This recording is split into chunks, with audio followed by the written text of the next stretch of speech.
Hi, everybody.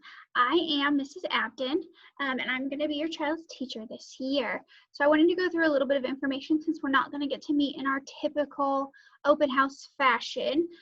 So at the end, I'm going to give my contact information. If you have any questions or concerns about what I'm about to tell you, then go ahead and contact me.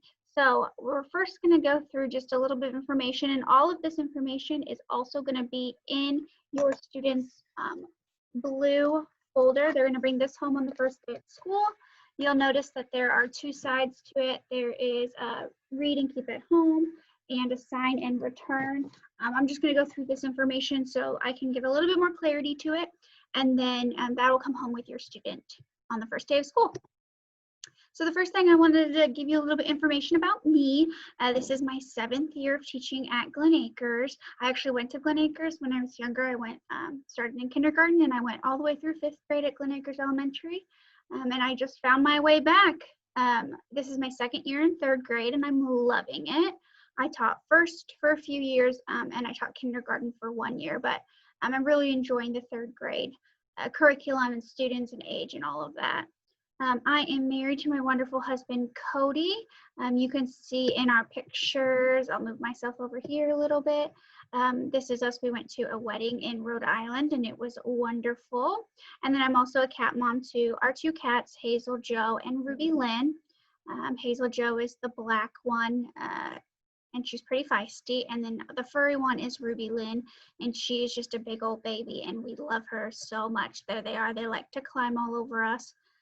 So that's a little bit about me. A little bit more, I love iced coffee. I love Chick-fil-A. I like fun pens. I like to joke. I like to have a good time, but I also really expect a lot out of my students. So I'm going to hold students to very high expectations this year. Although we are going to be a little bit flexible and have to do the best we can with some of the current situations we got going on, but I think we're going to have a great year. A little bit about our school day. Move myself back over here.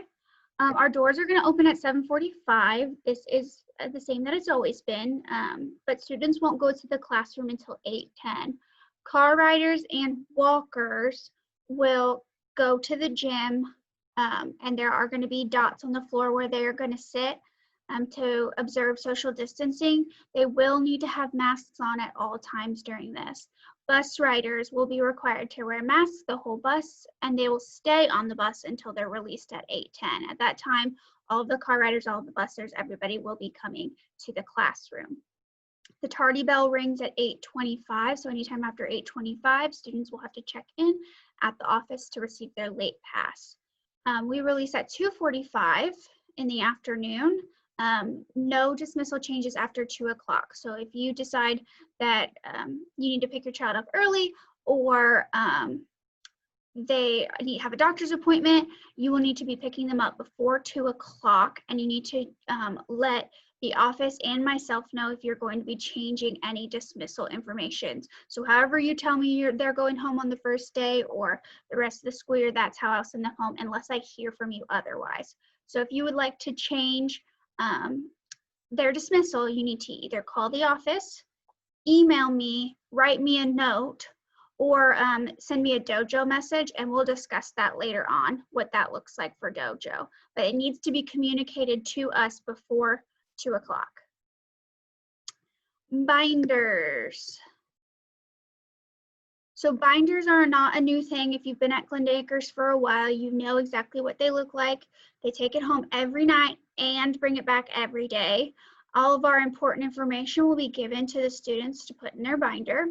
Our binders have sections for different subjects like homeroom, spelling, reading, math, all of that.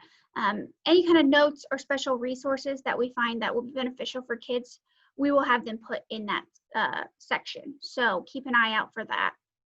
This year is a little bit different with supplies. Normally we do community supplies, but with COVID-19, that is not possible. So students will have to keep all their supplies in their pencil pouches this year.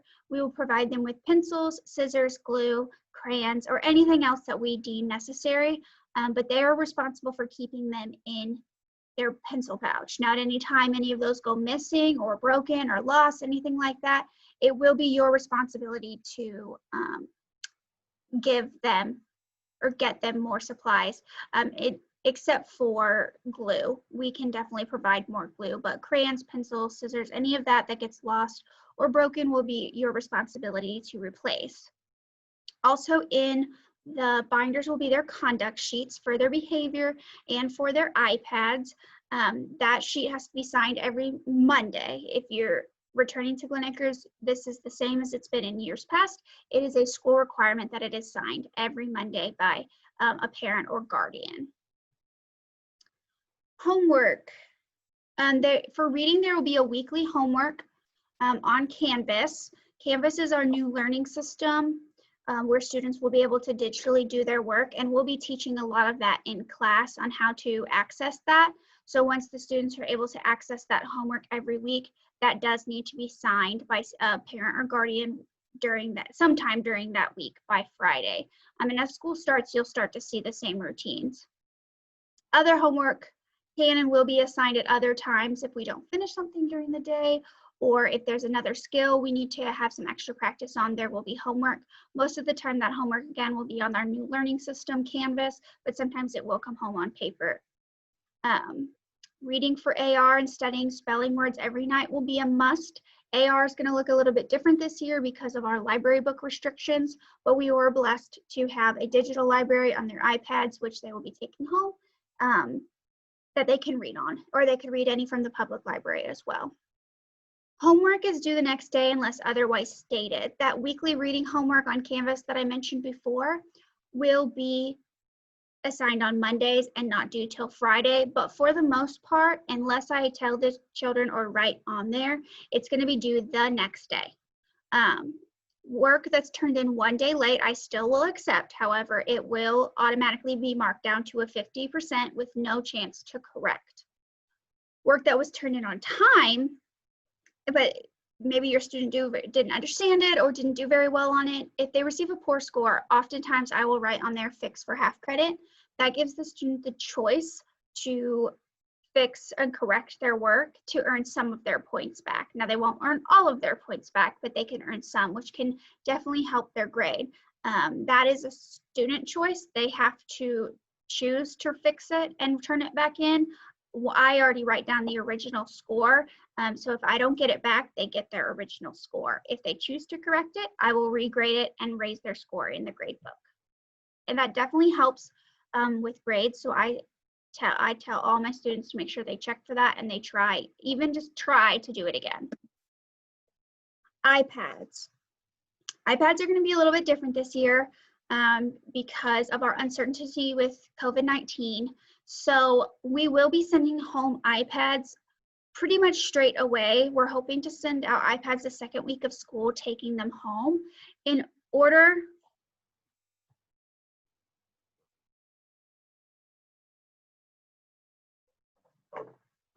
Sorry, when I don't move very much, my lights go off in my classroom. In order for students to take home their iPads, they have to have the iPad contract signed by you and them. That is in their blue folder, and I'll discuss that in a little bit. But that iPad contract has to be signed and turned in and put on my record before they can take it home. The block-in charger must be provided by the family. That was on their school supply list. We will not be providing chargers. And then also in your blue folder is an insurance form. That insurance is totally optional. There is a place for you to mail it in or to purchase it online. That does not come back to our school at all. That's a third-party company. So if you choose to do that, you'll handle that through mail or online, not through the school. iPads must come to school every day charged to at least 80% or higher. We will be doing a lot of work on our iPads. That is one of our main learning tools.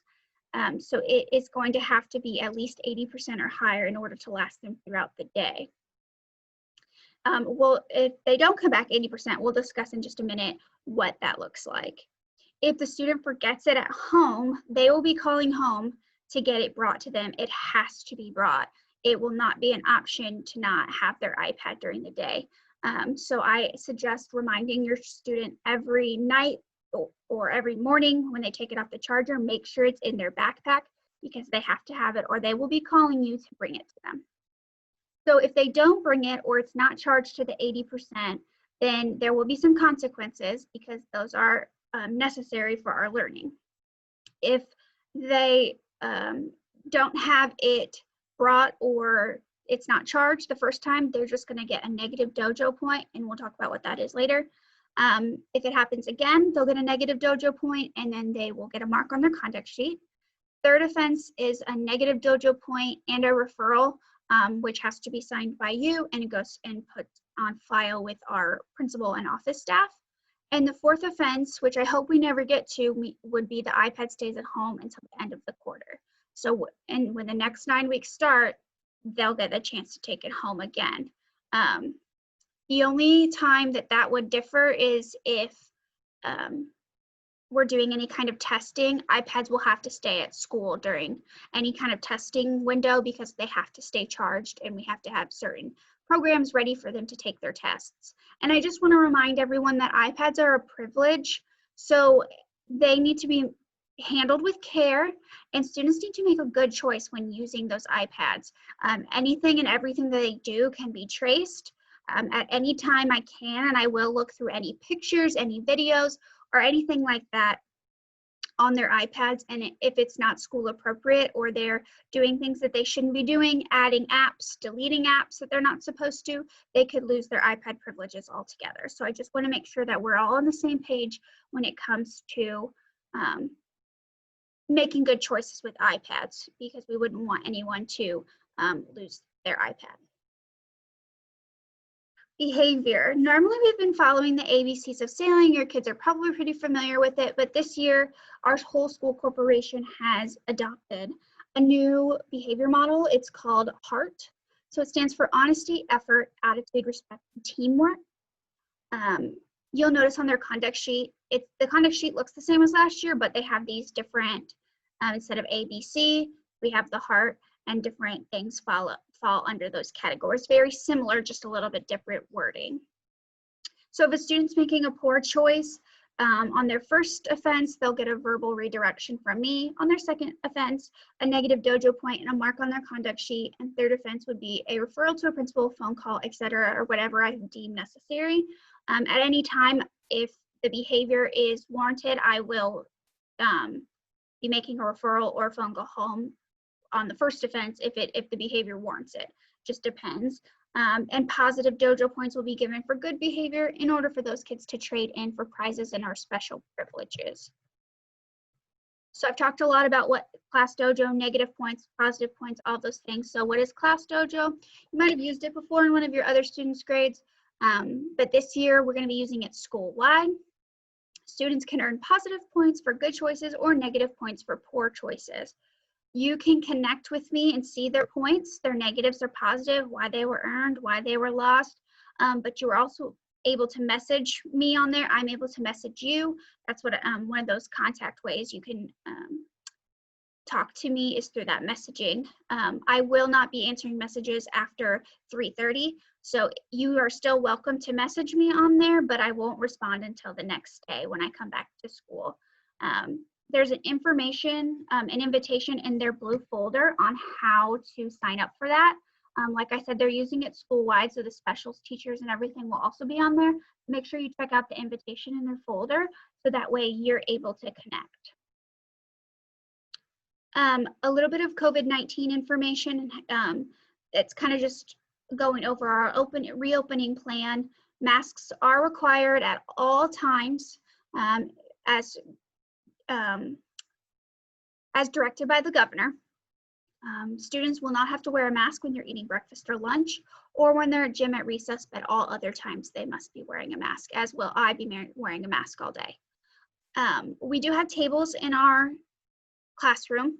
So at those tables, students will have assigned seats and nobody will be directly facing each other, and we will be social distancing whenever possible. Library books will not be going home this year. Like I said before, we are blessed to have a wonderful digital library that kids have access to, or you may visit the public library. We are doing block scheduling this year to continue our ability grouping. So what that means is Monday, Wednesday, Friday, your student will visit their reading teacher. They will get reading, writing, and spelling instruction on Monday, Wednesday, Friday. And then on Tuesday and Thursday, they will go to their math teacher and they will get math, science, and social emotional learning. So unfortunately, we are not going to be having any visitors this first semester to limit the amount of people in our building, as well as we're not having any birthday treats at all this year. For the whole year, we're just not going to have birthday treats. I will be still giving out a prepackaged treat to whoever's birthday we're celebrating, as well as recognizing them in the classroom, but unfortunately, we can't have any treats brought in this year. Lunch, art, and library are going to be in the classroom to eliminate contamination of other rooms. The health department has said no field trips. We will look into some virtual field trips to see what we can do with that, but no in-person field trips. And we will be having 2 scheduled bathroom breaks during the day. So our whole class will go. We will all use the restroom. We will all wash our hands during those 2 times.